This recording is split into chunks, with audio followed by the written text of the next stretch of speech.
जी अस्सलाम वालेकुम प्यारे दोस्तों आज आपके सामने मैं जॉन कीट्स का जो ऑड टू ऑटम है उसका थर्ड स्टैंजा डिस्कस करने जा रहा हूँ। इसके पहले दो स्टैंजाज की वीडियोस मैं अपलोड कर चुका हूँ। आज मैं इसका आपके सामने तीसरा स्टैंजा डिस्कस करने जा रहा हूँ। ज़रा गौर कीजिएगा। ये ऑड लिखा था उसने ऑटम के नाम, कहता है where are the songs of spring, where are they. कहता है कहाँ हैं मौसम बहार के गीत, कहाँ हैं। थिंक नॉट ऑफ देम, उनके बारे में ना सोचो। दाउ हैज़ दाई म्यूज़िक टू, तुम्हारा तो अपना म्यूज़िक है, तुम्हारी तो अपनी मौसीकी है। वो कहते हैं कि तुम मौसम बहार के गानों के बारे में ना सोचो, क्योंकि आमतौर पर लोग जो हैं वो नगमों को, गानों को, खुशियों को, मौसीकी को मौसम बहार से अटैच करते हैं और मौसम ख़ज़ां का कोई जिक्र करते हैं। लेकिन वो कहता है कि तुम मौसम बहार के गानों के बारे में ज़्यादा परेशान मत हो, तुम्हारा तो अपना म्यूज़िक है। While barred clouds bloom the soft dying day, कहते हैं जब जगमगाते हुए बादल आहिस्ता आहिस्ता ख़त्म होते दिन को रोशन करते हैं। जब जगमगाते हुए बादल आहिस्ता आहिस्ता ख़त्म होते दिन को रोशन करते हैं, तो याद रखिएगा यहाँ पर इशारा है सूरज ग़रूब होने के वक़्त का, कि जिस वक़्त वो नारंगी रंग का हो जाता है। बादलों पर जब उसकी नारंगी रोशनी पड़ती है तो बादल भी जगमगाना शुरू कर देते हैं, और जब यही रोशनी ज़मीन पर पड़ती है, अब नेक्स्ट जो चीज़ आ रही है उसमें ज़िक्र है कि जब ये रोशनी ज़मीन पर पड़ती है तो क्या होता है।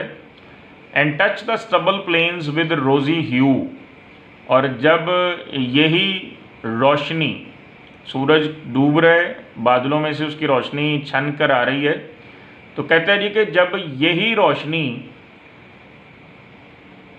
अपने गुलाबी रंग के साथ, रोज़ी ह्यू गुलाबी रंग के साथ, कांटों वाले या हम कह सकते हैं कि डंठल वाले खेतों को छूती है।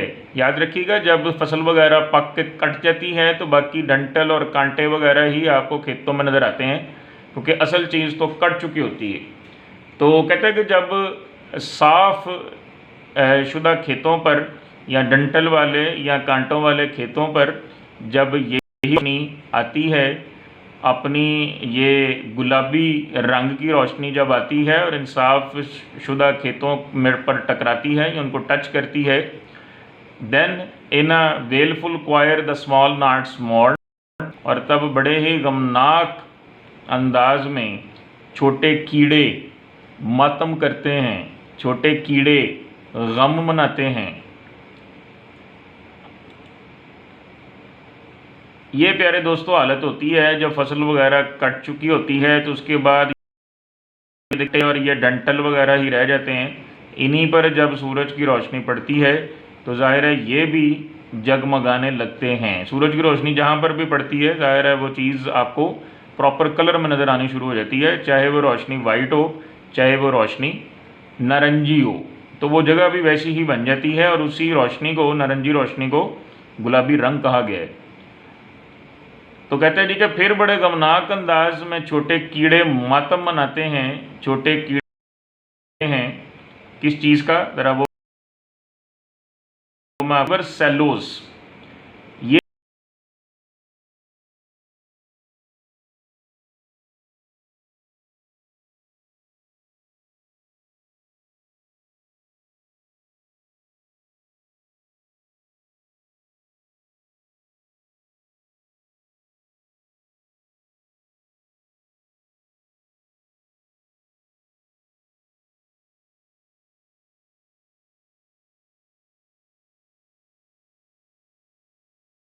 हो जाती है और सिंकिंग कभी नीचे हो जाती है, एज और डाइज। जैसे कि हल्की चलती हुई हवा कभी ज़्यादा तेज़ हो जाती है और कभी कम चलनी शुरू हो जाती है। अब जो भी कीड़े दरिया के पास मौजूद दरख्तों के अंदर जो कीड़े मौजूद हैं वो बहुत ज़्यादा आवाज़ पैदा करते हैं, की आवाज़ अगर हवा तेज़ हो तो उनकी आवाज़ दब जाती है, अगर हवा हल्की हो तो उनकी आवाज़ तेज़ आना शुरू हो जाती है।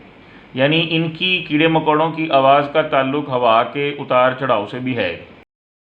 And full grown lambs loud bleat from hilly बूंड, और जो जवान तगड़े जो भेड़ के बच्चे हैं ऊंची ऊंची बोलते हैं, मम्मियाते हैं। कहाँ से? पहाड़ी नदियों से। यानी अब शायर ने एक दम छलांग मारी है, जंप मारा है दरिया के पास मौजूद कीड़ों से सीधा ऊपर पहाड़ पर मौजूद भेड़ के बच्चों की तरफ।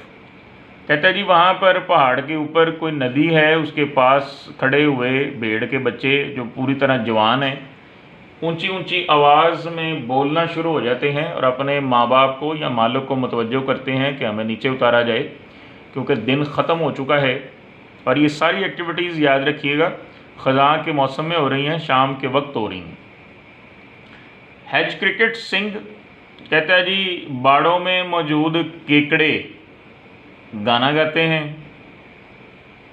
And now with treble soft the red breast whistles from a garden croft. मैं आगे नहीं जाऊंगा, हैज क्रिकेट्स की बात पहले कर लेंगे। कहते हैं जी बाड़ में मौजूद केकड़े तो गाने गाते हैं।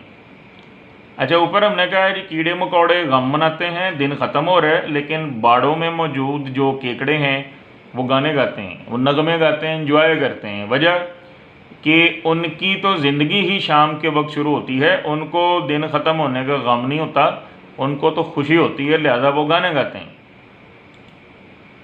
ये जनाब बाड़ों में मौजूद केकड़े ये गाने गाते हैं जब शाम का वक्त होता है, क्योंकि इनकी ज़िंदगी तो अब स्टार्ट हुई। और क्या होता है जी? And now with treble soft, और अब हल्की तेज़ आवाज़ में, हल्की से मुराद ये है कि ज़्यादा भारी आवाज़ नहीं है, बड़ी पतली सी आवाज़ है लेकिन ऊंची आवाज़ है। तो हम कहेंगे कि अब हल्की ऊंची आवाज़ में the red breast whistles from a garden croft. Red breast परिंदा जो है एक बंद बागीचे से सीटी की आवाज़ निकालता है, मतलब वो जो भी उसकी आवाज़ वो होती है वो सीटी जैसी मालूम होती है। वो भी ये जो रेड ब्रेस्ट परिंदा है ये भी बागीचे से, छोटे बाग से अपनी आवाज़ में बोलता है, उसको विस्लिंग कहा गया है। और ये रेड ब्रेस्ट परिंदा होता है जनाब इस तरह का, ये जो तस्वीर आपके सामने नीचे आई। And gathering swallows twitter in the skies, और जमा होती हैं अबाबीलें कहाँ पे? आसमानों में। और जो अबाबीलें हैं वो आसमानों पर इकट्ठी होती हैं। तो ये सारी एक्टिविटीज़ होती हैं जनाब मौसम ख़ज़ां में, ख़ास तौर पर शाम के वक्त। तो ये दोस्तों आपका तीसरा स्टैंजा भी और टू ऑटम का ख़त्म हुआ। हमने कोशिश की कि लाइन बाय लाइन जितना अच्छा इसको एक्सप्लेन कर सकते हैं उसको करें। अब मेरी नेक्स्ट वीडियो में इस नज़म के अंदर जितने भी पोइटिक डिवाइसेस इस्तेमाल हुए हैं वो मैं सारी आपके साथ डिस्कस करूँगा। उसका आना आपके लिए बहुत ज़्यादा ज़रूरी है। तो मिलते हैं इंशाल्लाह नेक्स्ट वीडियो में जिसका टाइटल होगा और टू ऑटम पोइटिक डिवाइसेस।